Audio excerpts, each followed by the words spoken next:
ભારત સરકારનું સહકાર મંત્રાલય સહકાર દ્વારા સમૃદ્ધિ દ્વારા સામાજિક અને આર્થિક વિકાસને પાંખો આપવા માટે પાયાના સ્તરે નક્કર પગલાં લઈ રહ્યું છે।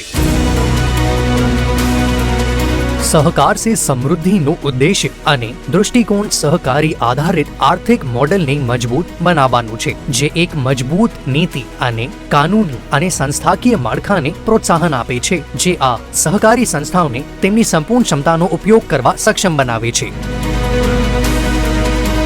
जब विकसित भारत के लिए बड़े लक्ष्यों की बात आई तो हमने सहकारिता को एक बड़ी ताकत देने का फैसला किया। हमने पहली बार सहकारिता के लिए अलग मंत्रालय बनाया, अलग बजट का प्रावधान किया। आज कोऑपरेटिव्स को वैसी ही सुविधाएं, वैसा ही प्लेटफॉर्म उपलब्ध कराया जा रहा है जैसा कॉरपोरेट सेक्टर को मिलता है। माननीय गृह અને સહકાર મંત્રી શ્રી અમિત શાહના સક્ષમ નેતૃત્વ હેઠળ સહકાર મંત્રાલય સમય મર્યાદા મુજબ આ કાર્ય પૂર્ણ કરવામાં રોકાયેલું છે। हमारे प्रधानमंत्री की जो कल्पना है सहकार से समृद्धि की, हम देश की समृद्धि को तो बढ़ाएंगे ही बढ़ाएंगे, देश के जीडीपी में हमारे कंट्रीब्यूशन को भी बढ़ाएंगे, परंतु इसके साथ साथ जो नीचे का तबका है, जो गरीबी की रेखा के नीचे जीता था, उसके पास पूंजी नहीं है। इसकी छोटी छोटी पूंजी को एकत्रित कर कोऑपरेटिव से एक बड़ी पूंजी बनाकर उसको भी उद्यम के साथ जोड़ने का काम हम करेंगे। સહકારની ભાવનાને મૂર્તિમંત કરતી આવી જ એક સંસ્થા ULCCS એટલે કે ઓરાલંગલ લેબર કોન્ટ્રાક્ટ કોઓપરેટિવ સોસાયટી છે, જેનું મુખ્ય મથક કેરળના વટકરા કોઝિકોડમાં છે। ULCCS એ ભારતની સૌથી જૂની અને એશિયાની સૌથી મોટી કાર્યકર સહકારી સંસ્થા છે, જેને UNDP એટલે કે સંયુક્ત રાષ્ટ્ર વિકાસ કાર્યક્રમ દ્વારા એક મોડલ સહકારી સંસ્થા તરીકે માન્યતા આપવામાં આવી છે।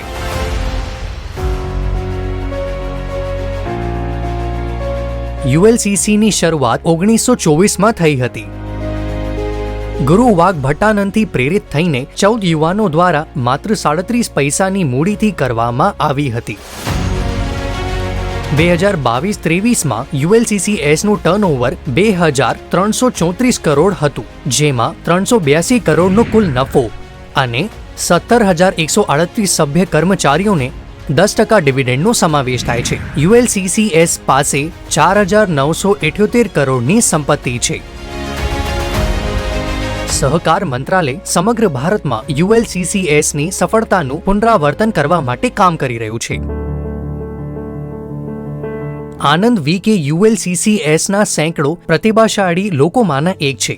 ગરીબીને કારણે તેમણે 15 વર્ષની ઉંમરે શાળા છોડી દીધી અને કામ કરવાનું શરૂ કર્યું। તેમનું પહેલું કામ ખાણમાં પથ્થરો તોડવાનું હતું।